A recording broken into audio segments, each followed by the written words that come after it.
Hi friends, కొబ్బరికాయ దొండకాయ curry ఎలా వండుకోవాలంటే ఫస్ట్ ఉల్లిపాయలు ఫ్రై చేసేసుకున్న తర్వాత పచ్చిమిర్చి కూడా ఫ్రై చేసేసుకోవాలి. ఫ్రై చేసుకున్న తర్వాత శనగపప్పు అన్నది కొంచెం మనం ఎక్కువ వేసుకోవాలి.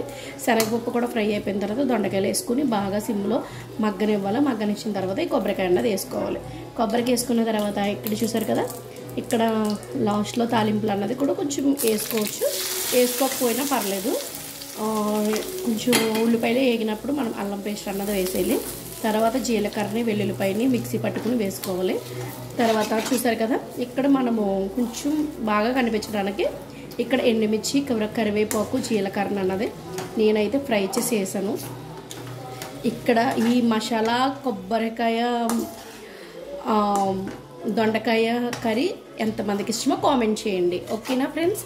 చూసారు కదా, ఇక్కడ ఎంత బాగుందో, చూస్తుంటేనే నోరూరిపోయే కొబ్బరికాయ దొండకాయ ఈ కర్రీ ఎంతమందికి ఇష్టమో కామెంట్ చేయండి. ఓకే ఫ్రెండ్స్, లైక్ చేయండి, షేర్ చేయండి, సబ్స్క్రైబ్ చేసుకోండి. శాంతి కిచెన్.